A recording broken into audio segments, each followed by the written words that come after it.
Elseyans, akhirnya kita bertemu lagi di volume kedua dari podcast with alumni. Nah, pada kali ini kita bakal ngomongin tentang becoming someone from delegate to associate barengan sama salah satu alumni kita yang udah lulus dari angkatan 2018. Jadi kita mau ngobrol-ngobrol di sini dengan segudang experience yang Kak Sukma punya. Oke, mungkin kita perkenalan aja kali ya. Dari aku dulu. Kenalin teman-teman, nama aku Yemima Angelika, aku dari angkatan 22 dan di sini aku nggak sendirian, aku sama Kak. Aku Sukma Fadila dari angkatan 2018 dan mungkin aku cerita dulunya di Unpad itu ikutnya ALSA dan juga MCS. Oh oke. Jadi dua organisasi ya Kak? Yes. Oke, mungkin Kak Sukma ini aku mau jelasin kalau beliau merupakan seorang associate dari salah satu law firm top tier di Jakarta. Jadi sekarang sudah bekerja, sudah berapa lama Kak berarti kerjanya? Kalau total dari awal karir per sekarang mungkin 3 tahun. 3 tahun, berarti kesibukan Kak Sukma sekarang berkarir aja kerja. Iya, day to day-nya berkarir saja, lawyering saja. Oke, mungkin aku pengen tanya sih Kak, kira-kira kalau misalnya dengan semua experience yang Kakak punya ini, kira-kira ada nggak sih Kak kayak kesibukan, perbedaan kesibukan dari Kakak kuliah sama Kakak kerja sekarang? Perbedaan kesibukan ya. Oke, jadi mungkin aku tuh tipe orang yang emang suka sibuk. Jadi kayak kalau nggak sibuk agak malah pusing gitu. Nah, jadi waktu kuliah itu aku banyaknya kesibukannya mungkin karena kepanitiaan ya. Kalau misalnya sampai sekarang juga pasti banyaknya organisasi, kepanitiaan, terus juga dulu karena ikut lomba juga, magang juga. Jadi itu sih kesibukannya. Cuma kalau sekarang tuh karena lebih ya full time sudah bekerja. Jadi full kesibukannya di kerjaan aja gitu. Nggak bervariatif lah. Kalau misalnya dulu kan bisa banyak variasinya gitu ya. Mau kesibukan apa aja kita tinggal milih gitu. Oke, berarti lebih ke ngerjain apa yang emang udah ada aja sekarang. Benar. Case-case-nya mungkin yang beda-beda kali ya. Benar tipenya. Okay. Nah, mungkin aku mau jelasin nih teman-teman, kalau misalnya Kak Sukma di sini ada salah satu pernah jadi ikut NMCC ya Kak, kalau nggak salah. Benar. NMCC Piala Mahkamah Agung. Benar. Berarti itu di tahun berapa Kak? Tahun 2019-2020 ya, 20 ya kalau nggak salah. Sekitar tahun segitu sih. Dulu tuh aku ikut lomba di semester berapa ya? Kayaknya semester 6 ya? 6-5 pokoknya segituan deh kurang lebih ya. Nah terus tapi mungkin aku sedikit cerita dulu kali ya background aku seperti apa. Jadi aku tuh masuk FH Unpad tanpa mempersiapkan diri akan join di bidang hukum. Jadi aku nggak ada background hukum sama sekali. Terus kalau bahasanya itu apa ya kayak kecemplung aja gitu di hukum. Jadi tuh selama aku kuliah, aku tuh dikasih tahu kakak aku untuk kayak kuliah tuh tempat kita nyari pengalaman, nyari jati diri dan ya udah nyari lo tuh sukanya apa gitu kan. Nah makanya selama kuliah itu tuh aku tuh dari awal udah kasih target ke diri aku harus ikut lomba, aku harus magang, networking juga dan juga aku harus organisasi gitu. Nah makanya tadi kan aku udah mention aku dulu ALSA, terus aku lombanya aku NMCC, terus aku juga magang gitu. Dan magangnya juga karena tadi aku kan masih mencari jati diri gitu ya programnya. Jadi aku tuh magangnya di notaris, terus magang di salah satu law firm untuk kepailitan. Jadi biar aku tuh tahu kayak oh ternyata lawyering tuh sisi litigasinya seperti ini gitu. Dan juga magang di law firm corporate juga gitu. Oke, jadi 3 kali magang ya Kak? 3 kali magang. Ternyata jujur itu banyak banget sih Kak. Oh gitu. Terus habis itu mungkin tadi Kakak sempat sebutin tentang NMCC ini. Kenapa sih Kakak milihnya tuh jenis perlombaannya NMCC? Karena di hukum kan banyak banget ya jenis perlombaan. Benar. Oke, jadi tuh again karena tadi aku tuh masih pengen tahu nih aku sukanya apa. Terus aku lihat bahwa kalau misalnya NMCC, khususnya waktu itu NMCC ALSA, itu tuh kan pidana ya. Sementara aku dari hukum ekonomi nih penjurusannya. Aku tuh pengen biar sambil menyelam minum air juga gitu kayak jadi biar aku tuh ngerti pidana juga tapi aku tahu bakal fokusnya tuh lebih ke arah perdata gitu. Itu pertama. Kedua juga aku ngerasa waktu kuliah itu emang kita kan pasti banyaknya teori ya. Kita belum kayak praktik tuh kayak gimana untuk kayak ngedrafting tuh gimana dan itu tuh aku ngelihat dengan waktu itu tuh 4 bulanan periode delegasinya itu sangat-sangat mendevelop legal writing aku, legal research aku, itu semua tuh awalnya terbentuk di situ. Jadi ibaratnya kalau misalnya aku sama teman-teman NMCC aku tuh suka ngomong kayak ini kita bener-bener dicemplungin gitu loh dari awal tuh kayak kita clueless. Wajar banget. Jadi kalau misalnya teman-teman nih yang kayak mau ikut NMCC tapi kayak gak ngerti gitu maksudnya kayak ini apaan dan takut, don't worry karena aku pun awalnya kayak gak ngerti sama sekali ini apaan. Kayak aku anak ekonomi terus harus belajar pidana dari awal gitu. Jadi emang ternyata emang harus keluar dari comfort zone dulu gitu. Semua tuh ada hari pertama kali untuk nyobanya gitu. Berarti emang jangan stop untuk challenge diri sendiri aja. Benar. Terkungkung ke satu. Misalnya kita udah milih kita maunya pakai eko atau pakai apa, cuma di situ-situ aja mainnya. Benar. Jadi tuh kalau menurut aku ya kalau misalnya masih kuliah terlalu cepat untuk kita udah kayak gue fix banget sukanya ini dan menutup mata ke yang lain gitu. Karena ternyata pada saat udah lulus pun hal-hal kayak pidananya atau misalnya at least pengetahuan basic terkait pidana kepailitan itu tuh kepake juga ternyata gitu. Tapi berarti kalau Kak Sukma udah yang kayak misalnya pas kita kuliah nih, kita udah di semester yang kayak 5, itu kan udah fix banget nih kita udah misalnya pakai eko atau pakai apa. Itu tuh berarti Kak Sukma dari awal udah tahu kalau misalnya kayak oke, fix gue pengen kerjaannya yang kayak gini nih atau gitu. Nah itu juga aku untuk milih PK Eko tuh berkonsultasi dulu ke yang lain kayak sekiranya apa yang akan kepake, beneficial dan kayak cukup umum untuk kalau misalnya aku mau di bidang hukum gitu nanti ke depan karirnya, karena kan again sampai waktu itu tuh masih belum tahu mau jadi apa gitu kan. Sementara kalau misalnya hukum ekonomi tuh menurut aku kita mau jadi legally corporate pun ya dasarnya dari situ gitu, dan kita juga tetap belajar hukum perdata juga itu karena itu basicnya gitu. Jadi menurut aku itu sih. Oke. Aku mungkin mau lanjut ke pertanyaan selanjutnya kali ya. Oke. Mungkin bisa nggak kakak untuk ngeruntutin misalnya pas dari semester 1 ke Sukma ikut apa, semester 2 apa sampai semester akhir gitu. Oke. Jadi aku coba recall dulu ya. Oke. Jadi aku tuh semester 1 itu seperti biasa CLCC kan. Iya. Aku panitia pubdoknya kalau nggak salah CLCC. Terus semester 2-nya kan baru bisa masuk ke board ya. Nah, aku tuh milih organisasi mana. Pokoknya aku tuh selalu mindsetnya apa yang beneficial buat aku gitu. Nah, terus aku tuh mikir ini kayaknya ALSA untuk networkingnya oke nih gitu kan. Ya udah aku di situ semester 2 itu aku ikut ALSA dan aku mikirnya divisi apa ya, kan dulu masih kayak divisi ini aja itu aja ini aja gitu kan. Nah aku tuh mikirnya kalau kita mau main sebenarnya nggak mesti di divisi khusus untuk main juga bisa gitu. Makanya aku mikirnya aku merasa aku kayaknya masih perlu belajar deh. Jadi aku masuknya ke law dev dulu di board pertama. Nah masuk law dev habis itu aku ALSA Munas dulu. Jadi bentar. NMCC, sorry. Jadi aku habis itu aku masuk NMCC ALSA. Terus alhamdulillahnya menang tuh. Nah, di situ tuh kan NMCC ALSA itu Acarnas juga kan, Acarnas ALSA kan. Jadi aku ngelihat kok keren ya, maksudnya kayak seru ya ALSA dan dengan kita ternyata bisa ketemu banyak dari kampus-kampus lain, dari orang-orang banyak gitu, terus ngeliat NB juga gitu. Terus akhirnya karena aku NMCC, aku daftarlah Munas. Munas terus aku ditempatin di bagian apa tuh yang ngurusin NMCC juga, pokoknya di forumnya, di bagian di bagian forumnya gitu. Setelah itu juga maaf banget gak runtut. Sebelum aku NMCC, sorry banget. Ternyata aku tuh langkah pertama di ALSA adalah setelah aku jadi law dev, aku langsung ikut ALSA Forum ke Filipina.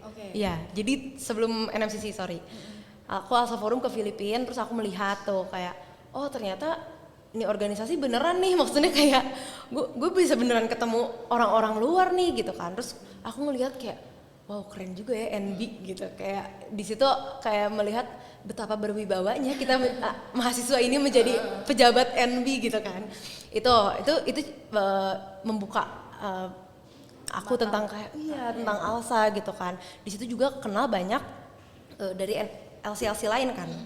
Dah itu, terus baru yang NMCC tadi, setelah NMCC ketemu lagi tuh sama orang-orang ALSA Forum di situ. Habis NMCC ALSA, baru aku diajak untuk Munas. Habis Munas, Munas itu kan tempat dilantiknya presiden kan. Nah, pas di Munas aku ngeliat, networking aku udah cukup tinggi nih, maksudnya kayak presiden yang terpilih itu aku kenal. Terus kayak orang-orang yang jadi dir sekarang tuh aku kenal. Jadi maksud karena ALSA Forum kan tadi. Jadi aku kayak, kok kayaknya rasanya sayang ya kalau misalnya gue udah cukup kenal sama nih orang-orang banyak. Terus kalau misalnya aku stay aja nih di LC gitu. Padahal itu posisinya berarti aku semester 4-an lah ya, kurang lebih 4-5an lah ya. Kayak belum 4 deh. Pokoknya intinya pada saat itu presidennya dilantik, pulang dari Munas, aku sama temanku tuh kayak ngobrol gitu deep talk berdua kayak apa kita nge-NB ya gitu. Terus akhirnya setelah itu akhirnya bener lah aku jadi maju ke NB. Jadi tadi udah staff low dev, ALSA Forum Filipin, NMCC, ALSA, terus Munas, terus baru aku NB gitu. Jadi tahun kedua aku di ALSA itu aku di NB. Oke, berarti tahun pertama dengan semua forum-foruman dan NMCC itu juga ya Kak? Benar. Nah, tapi in the meantime tadi timeline itu kan timeline organisasi ya. Nah, aku tuh hampir setiap jeda semester, kan itu libur panjang, aku magang gitu. Jadi kayak semua waktunya tuh dipakai dengan baik lah gitu, direncanakan gitu. Berarti Kak Sukma nggak yang kayak cuma ya gue pengennya NMCC doang, cuma lomba-lomba doang nih buat ngikutin ALSA dan berorganisasi aja, ngerjain proker, tapi Kak Sukma juga ikut forum-forum itu ya Kak? Benar. Oke. Kira-kira apa sih Kak, mungkin balik lagi ke pertanyaan tentang NMCC tadi, kira-kira menurut Kak Sukma ada nggak sih hal yang emang berkesan banget selama Kak Sukma ikut jadi delegates gitu, atau mungkin ada nggak sih kesulitannya? Oke, kesulitannya ada banget lagi, kayak soalnya kan kita tuh waktu itu 4 bulan kita nginep di suatu kontrakan yang kayak udah kita bangun sampai tidur lagi ngeliatnya orang-orang ini lagi gitu kan. Dan ternyata tuh tantangannya adalah again karena kita baru pertama kali ngeliat dokumen-dokumen praktik gitu ya, kayak misalnya bikin gugatan gitu, kok gugatan apa tuntutan gitu-gitu deh, dakwaan. Terus kayak kalau dulu tuh aku kebagiannya untuk bikin pendapat dan replik. Terus habis itu aku ngeliat ternyata ternyata riset tuh kayak gini ya gitu. Karena aku ini jujur banget, aku tuh waktu NMCC aku sih ngerti tuh cara riset, ngerti gak sih kayak riset tuh kayak gini, even sesimpel nih ya, sesimpel kayak keywordnya untuk riset aja tuh aku tuh nggak tahu gitu, se-clueless itu. Dan ya udah gue tuh emang gak apa-apa gue banyak kurangnya, tapi ya at least gue belajar gitu kan, justru ini tempat gue untuk belajar. Jadi itu sangat sulit sih. Jadi di masa-masa awal aku delegasi itu aku ngeliat teman-teman aku tuh udah pada mulai kayak wah ngetik ina inu, aku bahkan kayak kalian dapat kata-kata itu dari mana gitu, kayak kalian kok bisa tahu sih itu di mana gitu loh, se-clueless itu. Tapi ternyata along the way, karena emang ibaratnya NMCC itu lo tuh harus dicemplungin dan kayak ya udah kita berenang bersama-sama satu tim gitu. Jadi ternyata gini caranya. Kita kan ngelihat ke senior juga, terus kan riset ke senior alumni lah yang udah berpraktik gitu kan. Terus kayak merhatiin ternyata gini cara berpikirnya gitu, ternyata gini cara legal writing nulis yang benar tuh seperti apa gitu. Kalau menurut Kak Sukma kira-kira apa sih pressure terbesar pas Kak Sukma ikut NMCC ini? Mungkin kayak dari teman-temannya, atau dari diri Kak Sukma sendiri, atau mungkin dari orang tua saat itu? Oke. Pressure-nya ya, pressure-nya adalah karena Unpad itu kita didoktrin bahwa kalau nggak juara 1 itu bukan juara. Jadi kayak tertekan gitu kan, karena takutnya nggak dapat dan mengecewakan semua orang, misalnya mengecewakan diri sendiri juga. Kayak ini 4 bulan bener-bener tiap hari tuh selesai ngeberkas tuh kayak jam 4 pagi hampir tiap hari. Terus kayak, dan itu kan sambil kuliah juga. Tapi ternyata itu semua tuh kalau sekarang aku recall gitu ya, itu sangat-sangat worth it sih. Kayak gue mending 4 bulan ini tersiksa, tapi kayak gue jadi ada pengalaman. Menang gak menang pun ada pengalamannya itu, dan gak semua orang bisa ngalamin itu gitu loh. Jadi kayak menurut aku Grateful banget untuk Kak Sukma ada di posisi itu. benar gitu. Oke, mungkin tadi pembahasan kita tentang NMCC ini udah cukup kali ya. Aku mau lanjut ke pertanyaan tentang dunia organisasi kakak. Oke. Tadi, oke, mungkin experience di ALSA dan post ALSA ini kan banyak banget ya kak. Kira-kira ada nggak sih kak selama tadi ada kesempatan untuk ikut NMCC ini dan diselingin sama organisasi, menurut kakak kesan kakak kayak gimana?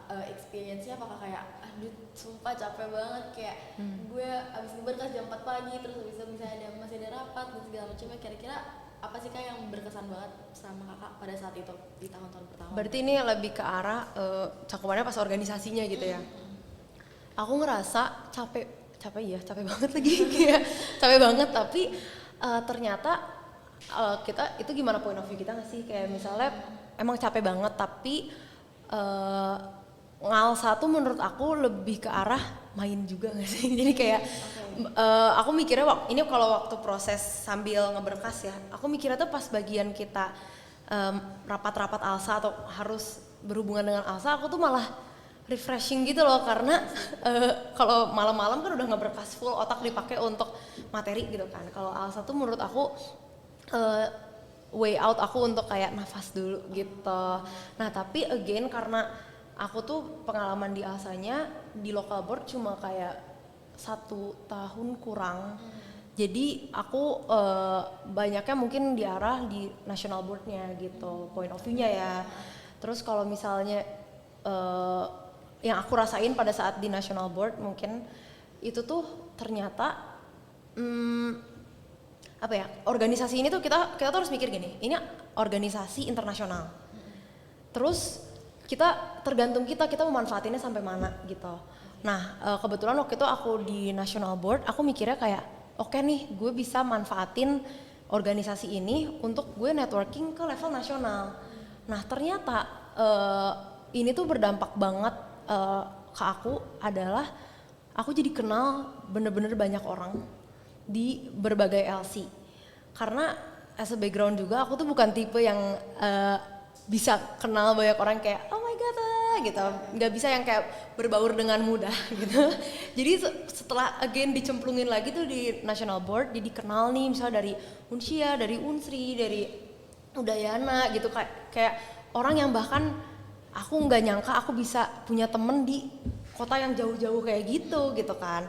Itu sih paling menurut aku di bagian organisasi. Oke, berarti sebenarnya alasan Kak Sukma tetap berorganisasi walaupun hektik itu dan masih lomba juga ya karena emang itu way out kakak untuk keluar dari kepenatan. Iya gitu, benar-benar baca berkas mungkin ya kak. Benar-benar gitu. Kalau di national board berarti Kak Sukma ini jadi bagian akademik gitu ya kak?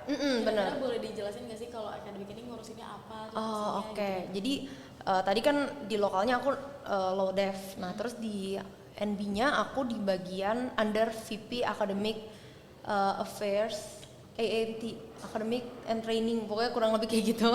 Terus aku sendiri di bagian Chief of Legal Training and Internship. Jadi mainly pekerjaan aku itu untuk ngurusin magang-magang untuk ALSA se-Indonesia, terus juga bikin training-training.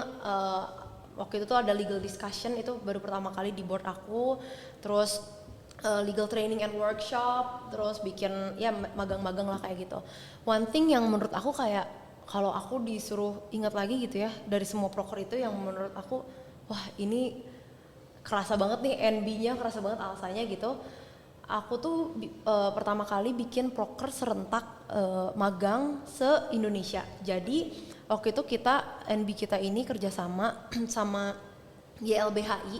YLBHI itu kan dia punya di berbagai kota besar tuh dia punya cabangnya lah kurang lebih kayak gitu. Nah kita sebagai NB kita kerjasama sama YLBHI pusat, terus kita buka magang di beberapa kota serentak. Nah aim-nya adalah untuk biar mahasiswa-mahasiswa misalnya yang ada di Padang, yang ada di Bali, di mana itu tuh mereka punya kesempatan yang sama untuk magang juga.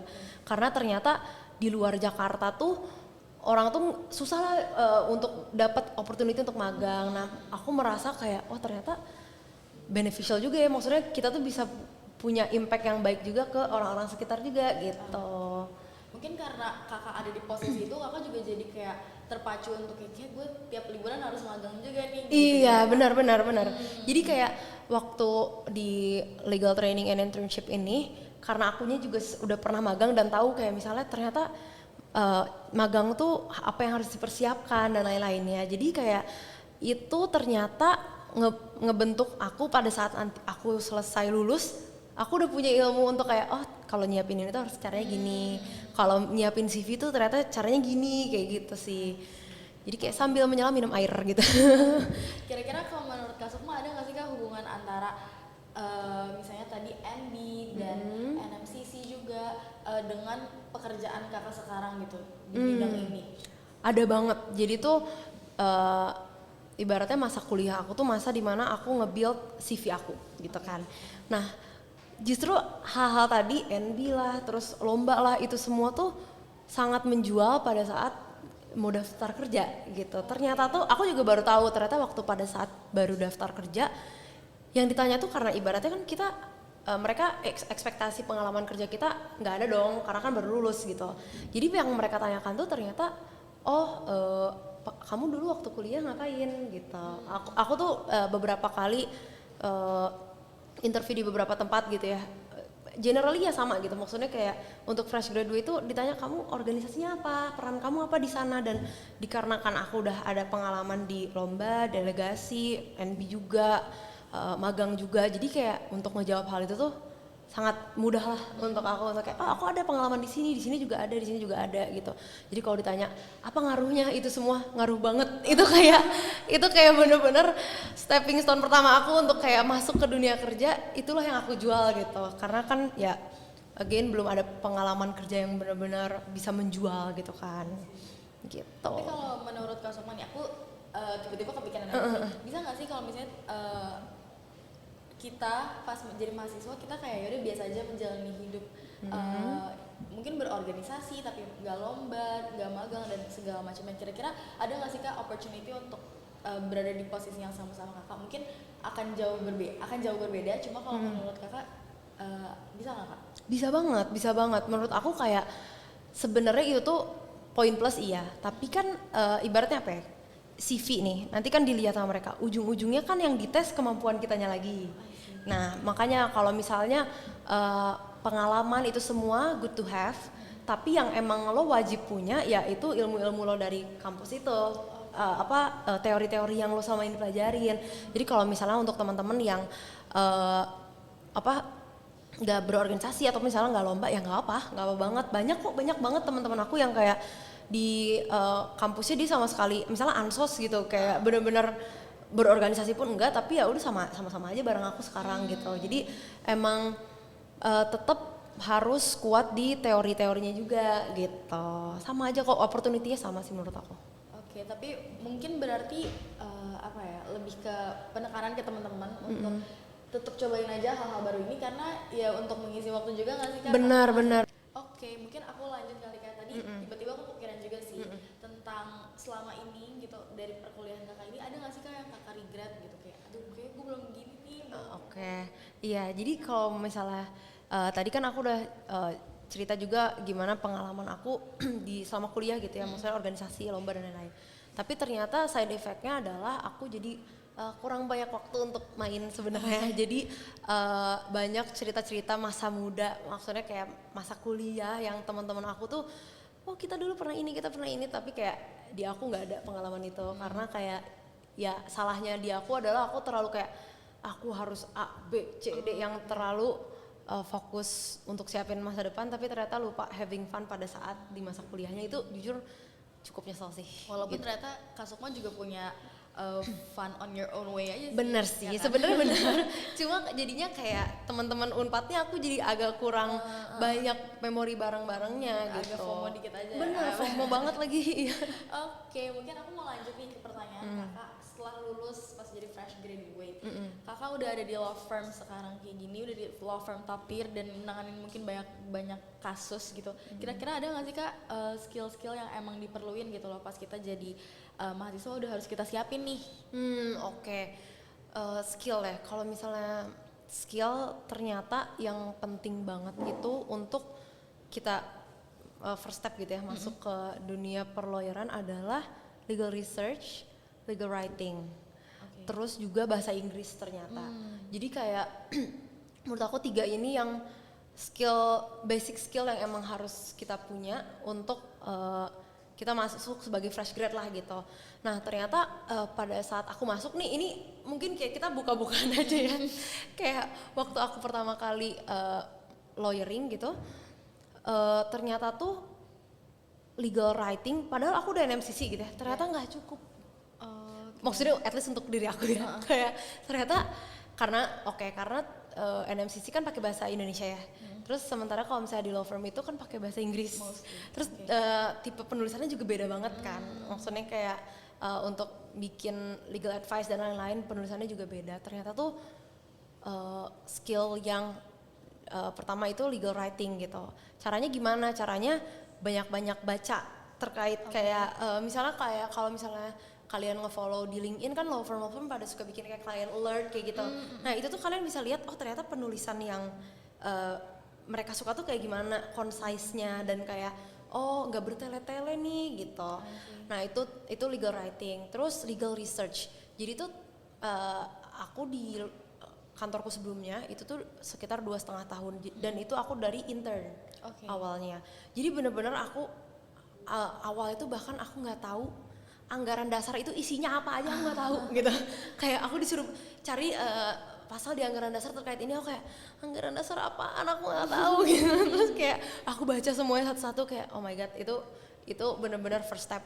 Nah ternyata legal research tuh sepenting itu gitu. Nah waktu di law firm dulu juga aku tuh legal research kayak ini cara nyarinya gimana, kok orang bisa tahu kalau misalnya ditanya ini nyarinya ada di peraturan yang ini gitu. Gimana caranya, itu kan kayak something di kampus menurut aku sih nggak terlalu dapat gitu ya untuk kita bisa cari keyword yang benar untuk legal research. Nah sementara untuk fresh grad pada saat kita baru masuk ke law firm itu ternyata yang diminta tuh skill legal research kita. Nah legal writing itu gimana caranya kita merangkum tuh hasil riset kita biar senior kita bacanya tuh enak, biar senior kita mempermudah kerjaan dia untuk siapin misalnya memo ataupun due deal atau apa. Nah jadi emang ternyata kalau misalnya fresh grade itu kan jatuhnya lebih menunjang kerjaan seniornya gitu ya. Nah kalau misalnya skill legal research-nya aja tuh kurang, nanti senior mikir kayak lo nggak membantu gitu ya nggak sih, kayak jadinya kan kayak padahal kan keberadaan kita itu untuk mempermudah mereka gitu kan. Nah itu ternyata legal research itu penting. Dan yang ketiga itu bahasa Inggris gitu. Jadi as a background juga menurut aku bahasa Inggrisnya nggak yang kayak cos kayak anak ayam sisi gitu, enggak gitu kan. Pas masuk ke law firm semua dokumen bahasa Inggris, semua korespondensi bahasa Inggris, terus kayak bahkan ada yang kayak sehari-hari pun ada yang ngomongnya bahasa Inggris gitu kan. Aku itu udah shock. Terus kayak baca dokumen yang full panjang bahasa Inggris itu shock juga. Jadi ternyata kalau aku lihat bahasa Inggris tuh penting banget, kayak harusnya bahkan itu bukan jadi poin plus kita, tapi itu poin yang emang harus lo punya gitu. Kira-kira nih Kak, tadi dengan legal research, legal writing dan bahasa Inggris, bisa nggak sih kita nyiapin itu dari sekarang pas kita masih jadi mahasiswa? Bisa, menurut aku. Nah ini juga nih kalau aku jadi kalian nih teman-teman mahasiswa, kadang kan ALSA ataupun misalnya organisasi lain ataupun NB nih gitu ya, kan mereka kadang suka bikin same work kayak gitu kan. Terus kayak misalnya kadang ada kasus posisi gitu kan, terus kayak kita harus maksudnya bikin penjelasannya dan lain-lain. Itu tuh salah satu platform kalian untuk ini juga untuk latih legal writing kalian gitu. Dan itu benar-benar kayak kalau misalnya kalian ikut same work terus kan suka dikasih kasus posisi, itu tuh beneran yang dihadapi sehari-hari kita gitu loh. Jadi kayak kalau kalian tuh bisa ngelihat kayak oh ini tuh gambaran pekerjaan sehari-hariku nanti kalau misalnya emang ini career path yang aku pilih gitu. Itu ke develop banget karena di dalam same work itu kan kamu harus riset juga. Kamu harus bikin produk hukum juga, misalnya kayak bikin PPT-nya atau apa gitu kan. Dan juga ya biasanya pakai bahasa Inggris kan kadang gitu. Bahkan kadang ada same work yang presentasinya bahasa Inggris kan. Gitu. Jadi kayak itu menurut aku bisa diasah dari situ. Sama ini gak sih Kak, kalau misalnya jadi intern juga membantu? Oh benar. Banyak kasus-kasus yang dipelajarin pas ada di situ. Benar. Jadi kayak masa-masa intern itu sangat-sangat ngebuka mata kita tentang kayak oh ternyata teori yang gue pakai selama ini di kampus tuh kepakainya tuh kayak gini ya, kayak gitu. Kayak oh ternyata apa yang gue pelajarin tuh real ya, maksudnya ada case beneran ya yang kayak gini gitu. Makanya menurut aku penting banget untuk kita intern juga sih, cari pengalaman gitu. Oke. Aku mau nanya sih Kak, tiba-tiba kepikiran lagi nih. Kira-kira kalau di Kakak sendiri sebenarnya dunia misalnya apa ya, kita belajar materi di kuliah gitu, itu tuh sebenarnya seberapa membantu sih buat keadaan Kakak sekarang, kondisi Kakak sekarang? Jujur ngebantu banget. Ini konteksnya mungkin kalau aku tuh di hukum perusahaan ya. Jadi tuh waktu aku tipe yang setelah kelas tuh aku catat lagi gitu. Aku rangkum lagi lah gitu. Dulu tuh aku ingat hukum perusahaan aku tuh sama Pak Pupung. Masih ada Pak Pupung ya? Iya, Pak Pupung. Terus kayak menurut aku dan maksudnya nggak hanya hukum perusahaan ya, tapi itu sangat membantu aku kayak oh ternyata gambaran besarnya tuh kayak gini ya gitu. Kayak oh ternyata teori-teori ini tuh kepake banget gitu, apalagi nih ya hukum perdata, hukum perusahaan. Terus kayak waktu itu karena aku suka kepailitan aku kepake banget gitu. Tapi ini kalau jujur-jujuran nih, waktu itu aku yang kepake banget tuh aku dulu menti di LEM. Iya. Dulu aku menti di LEM, mentor aku tuh Bang Daniel Pardede. Nah, dari HHP. Terus tuh di situ Bang Daniel itu sesi mentoring kita itu beneran belajar. Jadi beneran kayak kita diajarin PT itu apa, badan usaha tuh apa, diajarin kayak BUMN tuh gimana kayak gitu. Jadi terus kita bisa nanya ke mentor kita yang mana dia kasih point of view dari praktek kan. Jadi kayak mengemasnya sangat simple. Jadi kayak oh oke, ngerti. Dan pas kuliah pun jadi kayak oh ini yang kemarin Bang Daniel ceritain gitu. Gitu itu kan dari yang sisi akademik nih Kak. Kira-kira kalau misalnya dari sisi perlombaan Kakak tadi, ada nggak sih misalnya kayak yang sekarang kan Kakak berarti nanganin kasus-kasus, ada nggak sih perbedaan antara kasus yang pas Kakak lomba itu dengan kasus yang Kakak tanganin sekarang, even though perbedaannya mungkin di pidana dan ekonominya kali ya? Benar. Selain itu ada nggak Kak? Oke, jadi ternyata mungkin ini point of view kalau kasusnya ya. Ternyata kalau misalnya di NMCC itu tuh biasanya kasus posisi di NMCC itu ada kasus real ya. Jadi kita tuh bisa kayak ngelihat kayak kita lihat aja di berita kayak oh ini perjalanan kasusnya gimana nih progresnya. Kita bisa kayak kita nyontek-nyontek dikit dari cerita aslinya gitu kan. Kebayang lah gitu kayak next itu harus bla bla bla gitu. Nah, tapi ternyata kalau misalnya pada praktik ya banyak juga sektor ataupun kayak case di mana ya nggak ada nih presidennya misalnya, ataupun bahkan kayak nggak ada nih aturannya. Kita ditanya pendapat kita gimana atas hal itu gitu kan. Jadi menurut aku pada saat kerja itu banyak hal yang di luar bukan di luar kuasa sih ya, maksudnya kayak kita nggak bisa ngelihat kemana-mana nih misalnya gitu, misalnya nggak ada presidennya gitu.